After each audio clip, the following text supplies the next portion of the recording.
Parce que j'ai une passion pour les médias depuis toujours, parce que cet univers se transforme à une vitesse folle. On avait envie, avec Clémence, de vous partager un florilège des épisodes qu'on a fait sur les médias. Sur les médias, sur Génération Liturcell. En fait, c'est des épisodes qu'on adore parce que c'est le secteur dans lequel on est et à chaque fois on apprend plein de trucs sur l'évolution de cet univers-là. Épisode 240, Hugo Travers, Hugo décrypte, qui est de plus en plus connu, qu'on ne présente plus. Hugo qu'on jalouse avec amour et qu'on kiffe vraiment, qui fait des trucs de ouf, même depuis cet épisode. Et qui est tellement sympa en plus, et tellement lui-même. Donc voilà, épisode 240, allez-y. On a fait le choix, je précise, dans cet épisode sur les médias, de pas aller sur les épisodes... Enfin, le média en 2024 et plus récemment et à venir aussi, c'est quelque chose qui permet de, si on comprend les médias, on comprend les clés des réseaux sociaux, de la production, de pourquoi on peut attirer des gens aussi autour de soi, autour de sa marque. Comment créer du contenu qui marche sur Internet et sur toutes les plateformes. Exactement. Et parlant de ça, bah tu vois, on peut pas faire mieux que Guillaume Lacroix, en tout cas avec Brut, hein, épisode 367. Qui est exceptionnel. Et presque on aurait pu le mettre dans les épisodes sous-cotés, celui-là. Ouais, c'est vrai. Très très bon épisode dans lequel en plus je le challenge un peu sur certaines choses, sur ses modèles économiques. Des anecdotes de ouf sur la création de Brut. Ah ouais, épisode. Avec Xavier Niel, c'est fou. Épisode 256, Alain Veil. Alain Veil, c'est l'homme derrière BFM TV. C'est vraiment lui qui a inventé cette boîte, qui l'a revendue, quittée, tout a commencé avec RMC, si je me souviens bien, en 2002. Un titan, un mec qu'on voit aussi peu ailleurs, qui se livre ici, qui s'est prêté à l'exercice. J'ai adoré cet épisode avec Alain Veil, vraiment. Groupe Altis. Et voilà, bah maintenant c'est en train d'être revendu à CMA, CGM, tout ça. Mais un type visionnaire, tellement smart. Voilà, Alain Veil, on va venir après sur Nicolas de Taverneau dans le même univers. Mais entre-temps, je voudrais vous parler aussi d'un épisode pareil, je pourrais plus le placer dans plein de choses, coup de cœur, ovni, tout ce que vous voulez. Super épisode que j'ai écouté récemment, je l'avoue, Pierre-Antoine Capton, épisode 233. Media One, on connaît pas forcément Media One parce que c'est une marque qui est derrière plein de marques, donc si on n'est pas dans les médias, on connaît pas. Mais c'est lui qui produit Ladybug, par une de ses marques, c'est lui qui produit C'est à vous. C'est à vous, 10%. Je pense que 1 million de séries Netflix que vous connaissez. Exactement. Donc on connaît les Universal, on connaît les Vivendi, les Columbia, enfin toutes les grandes maisons de prod, mais Media One est la France Cocorico la plus grande. Et Pierre-Antoine est juste dingue. Il me raconte à quel point il parlait pas un mot d'anglais. Depuis, il a racheté entièrement le Stade Malherbe de Caen. C'était pas le cas à ce moment-là.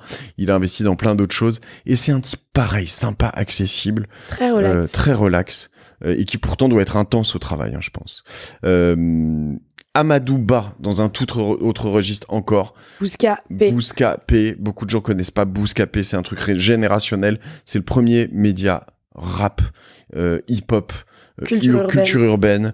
Il fait autant de vues que Combini. D'ailleurs, Lucie Bedet de Combini aussi, que je vous recommande d'écouter, dans la lignée de Brut et d'Amadou Ba.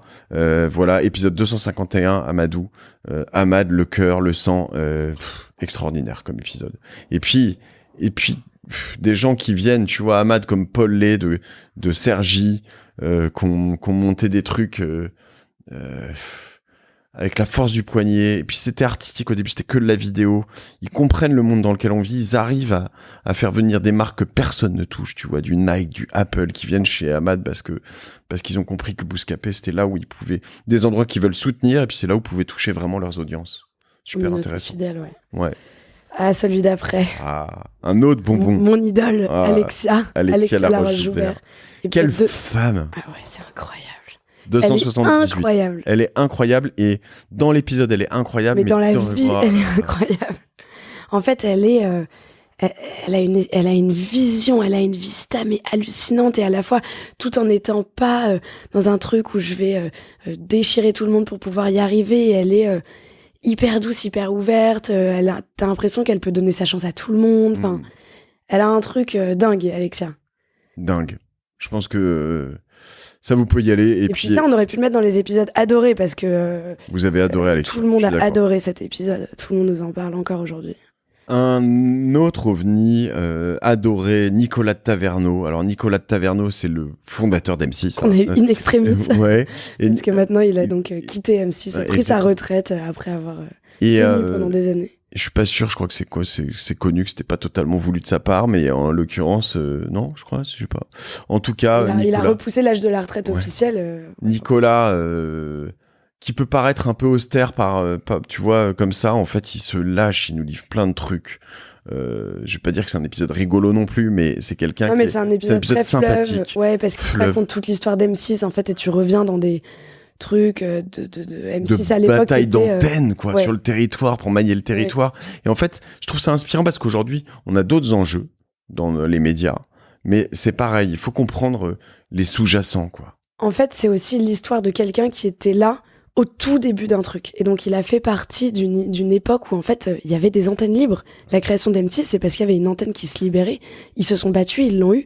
Et à chaque émission, il revenait dans ses bureaux, il allait voir les équipes et ça applaudissait, ça hurlait parce que ils avaient fait une bonne audience, quoi. Et quand il te raconte tout ça, t'es replongé dans cette époque-là, quand M6 s'appelait La Petite Chaîne qui monte. C'est ça, je crois. C'est incroyable, l'histoire d'M6. Je suis d'accord. Rapidement, j'ai aussi Emmanuel Chin. Incroyable, Emmanuel Chin, épisode 360 dans la même veine qu'M6. Idole de jeunesse, Emmanuel Chin. Il a été adoré, le créateur de Capital, hein, notamment. 7 à 8. Éléphant et compagnie. Un mastodonte aussi qui a rejoint Webedia, je me trompe pas, c'est ça. Ouais, exactement. Éléphant. Dans le genre mutant aussi, qui a encore tellement évolué. Reworld Media, vous connaissez pas forcément Pascal Chevalier, un mutant, allez-y, Pascal Chevalier, vous pouvez l'écouter. C'est un régal. Et Reworld, c'est un groupe qu'on aime détester dans l'univers des médias, parce qu'ils sont vus un peu comme des bourrins. Mais lui, il est très pragmatique. Il comprend le digital plus que tout le monde. Il récupère des marques qu'il développe sur le digital autrement. Et vous avez le droit de le détester, mais moi, je vous recommande quand même de l'écouter sur Génération It Yourself. Moi, à chaque fois que je le vois, je me dis, ce type est sympa, clairvoyant, smart. Mais surtout, en fait, est sympa, et moi j'aime bien passer du temps avec Pascal Chevalier, tu vois. Et je me dis qu'on lui fait un procès un peu trop facile et trop rapide, très souvent. Le dernier, alors autre type de média, autre univers. Un grand fan devant l'éternel de Time to Sign Off. Si vous connaissez cette newsletter, si vous connaissez pas, allez-y, abonnez-vous. Cet épisode, c'est le 37, donc il est vieux, il est pas enregistré en vidéo. Et pourtant, Romain Dessalles, très visionnaire sur la newsletter, que je lis toujours tous les jours. Qui déroule sans faire de vagues depuis des années, qui grossit, qui prend des parts de marché dans le business de la quotidienne, on va dire. C'est tellement un personnage atypique, Romain. Ah ouais, ça c'est sûr. Et extra, et puis tout est réglé chez Time to Sign Off dans sa vie, etc. Ça part tous les jours à la même heure, c'est bien fait, il déteste, c'est pointu, il déteste faire des fautes d'orthographe. À chaque fois, je me suis dit, si on en faisait une, à chaque fois qu'il fait une faute d'orthographe dans sa newsletter, il donne un petit, je crois que c'est 50 € ou un peu plus à une association. Je me dis, si on faisait ça, on serait pauvres, nous. Ouais, c'est sûr. Mais bon, on déteste aussi les fautes d'orthographe, mais bon, nous, notre business, c'est l'audio. On est un peu moins sharp. On va un peu plus vite sur les écrits de temps en temps. Non, on en fait moins quand même. Mais, je suis assez d'accord. Mais voilà, dans le flot de continu de posts qu'on fait, ça arrive. Romain Dessalles, épisode 37. Si vous voulez vous faire une masterclass, honnêtement, sur les médias, vous écoutez tous ces épisodes d'affilée, vous en avez pour 4 jours, mais ça va bien se passer. C'est les médias, mais c'est pas que les histoires de médias, c'est vraiment aussi qu'est-ce qui fonctionne en contenu aujourd'hui, comment faire du bon contenu, comment potentiellement exploser sur les différentes plateformes, sur les différents réseaux, sur les différents univers médiatiques. C'est vraiment, il faut aller réécouter ces épisodes-là pour comprendre. Tout à fait. Donc allez-y sur Génération Do It Yourself. Abonnez-vous sur ce podcast. Si partagez à des gens. Partagez à des gens. Partagez cet épisode à vos cousin qui bosse dans les médias, votre petite nièce qui veut se lancer dans les médias.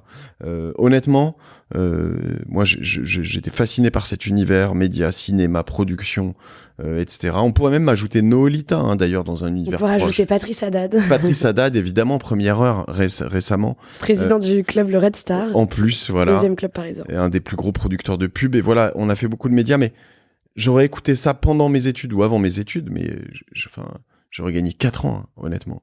Moi, je pense. Et donc, si vous avez des gens autour de vous qui veulent se lancer, t'es au lycée, t'écoutes ça, mais je veux dire, t'imagines l'avance que t'as en arrivant dans ton école de journaliste. Ouais. Donc, allez-y. Génération Do It Yourself, les épisodes sur les médias, il y en aura d'autres. On vous embrasse. Abonnez-vous sur YouTube, sur Insta. Venez sur Insta, sur TikTok aussi, sur tous nos médias sociaux cette fois-ci, et sur évidemment le podcast Spotify et ailleurs. Salut. Salut.